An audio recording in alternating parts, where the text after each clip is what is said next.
مختلف بیماریوں کے جو آپ سمجھ لیجئے سائنز ہیں یا اثرات ہیں،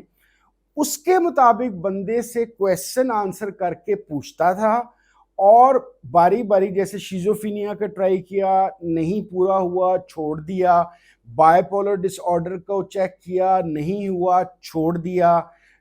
کسی اور طرح کی انگزائٹی یا ہائی لیول کا سٹریس یا ڈپریشن اس کے سمٹمز کو چیک کیا، نہیں ہوا تو اس کو چھوڑ دیا۔ تو کرتے کرتے یہ تمام چیزوں کو اپلائی کر کے دیا جاتا ہے، لیکن اس سے بھی زیادہ جو چیز میں نے سب سے زیادہ مجرب دیکھی، خاص طور پہ وہ لوگ جو اپنے لیٹ 30s اور 40s میں تھے،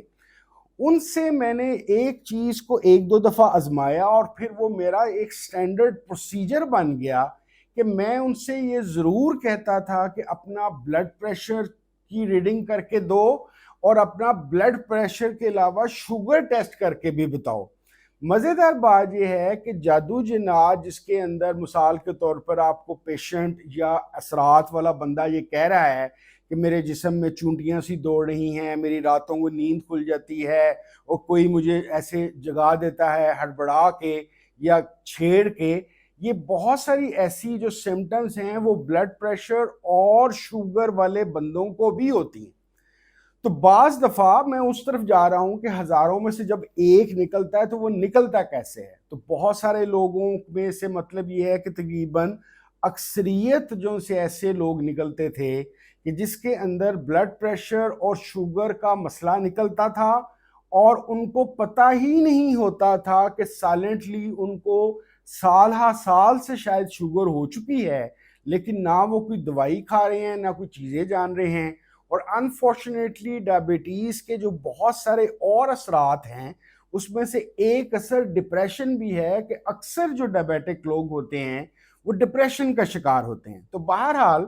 جب اس کا بلڈ پریشر اور شوگر بھی نہ نکلی، اس کے بعد میرا یہ طریقہ کار یہ رہا کہ میں نے اس کو ہمیشہ کسی پراپر فزیشین ڈاکٹر کے پاس بھیجا کہ آپ اس سے بھی چیک کرائیں، کیونکہ ظاہر ہے میں ڈاکٹر نہیں ہوں، کہ اس سے چیک کرا کے اپنے جملہ ٹیسٹ وغیرہ کرائیے۔ اگر وہ ٹیسٹ کرانے کے بعد اور فزیشین کی رپورٹ کے بعد بھی پتہ یہ چلے کہ اس کو کسی قسم کی میڈیکل ایلمنٹ نہیں ہے، تو بہت زیادہ چانس ہو جاتے ہیں کہ اس بندے کو جادو یا جنات کے اثرات ہیں۔ پھر اس کے بعد ایک دفعہ پھر ٹرائی کرنی پڑتی ہے، کیونکہ بعض دفعہ سٹریس اور انگزائٹی بڑا سائلنٹلی کام کر رہا ہوتا ہے، نہ وہ کسی ٹیسٹ رپورٹ کے اندر آتا ہے، نہ کئی دفعہ ڈاکٹر کے وزٹ پہ وہ ججمنٹ کے اندر آتا ہے، بندہ بہت دفعہ بڑی نارمل بات کر رہا ہوتا ہے، لیکن وہ اس کے اوپر ڈپریشن یا انگزائٹی کے کسی واقعے کے اثرات آتے ہیں۔ تب پھر اس کو چیک کیا جاتا ہے کہ تمہاری جو آج سے 10 سال پہلے زندگی تھی، تمہارا بچپن کیسے گزرا، تمہارے پیرنٹس کے آپس میں تعلقات کیسے تھے، تمہارے بہن بھائیوں کے ساتھ تعلقات کیسے تھے، تم پڑھائی میں کیسے تھے۔ تو وہاں پہ پھر یہ اسیس کیا جاتا ہے کہ اس کی کوئی پاس ہسٹری کا انسیڈنٹ یا ایونٹ تو نہیں جس کی وجہ سے وہ چیز اب ایک چھپی ہوئی سٹریس یا انگزائٹی کی صورت میں اس سے مختلف طریقے کے عجیب و غریب کام کروا رہی ہے۔ اور اگر یہ بھی نہیں نکلا تو دیٹ مینز کہ میجر اگر سیکیٹرک ایشوز بھی نہیں نکلے، رپورٹس کے اندر بھی کچھ نہیں آیا، سٹریس انگزائٹی کا کوئی انسیڈنٹ بھی نہیں ملا، تو تب جا کے یہ چیز اسیس کی جا سکتی ہے کہ شاید اس بندے کے ساتھ واقعی ہی کوئی اثرات کا مسئلہ ہے۔ یہ تمام باتیں بتانے کا مقصد یہ تھا کہ جب بھی آپ کے ساتھ کوئی بندہ ملے اور یہ کہے یا محسوس کرے یا شیئر کرے آپ کے ساتھ کہ یار میرا ہر کام رک جاتا ہے، مجھے طبیعت کو یہ ہو جاتا ہے، میری نیند کا یہ مسئلہ ہے، میری فلانا ایک لسٹ آف پرابلمز ہو، تو آپ کے لیے ضروری یہ ہے کہ بجائے اس کے کہ فوراً قرار دے دیں کہ تجھے نظر لگ گئی ہے، تجھے حسد ہو گیا ہے، تیرے پہ جنات کا مسئلہ ہو گیا ہے،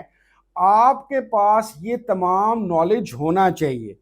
یہ بات میں اس لیے کہہ رہا ہوں کہ میں نے بہت زیادہ لوگوں کو دیکھا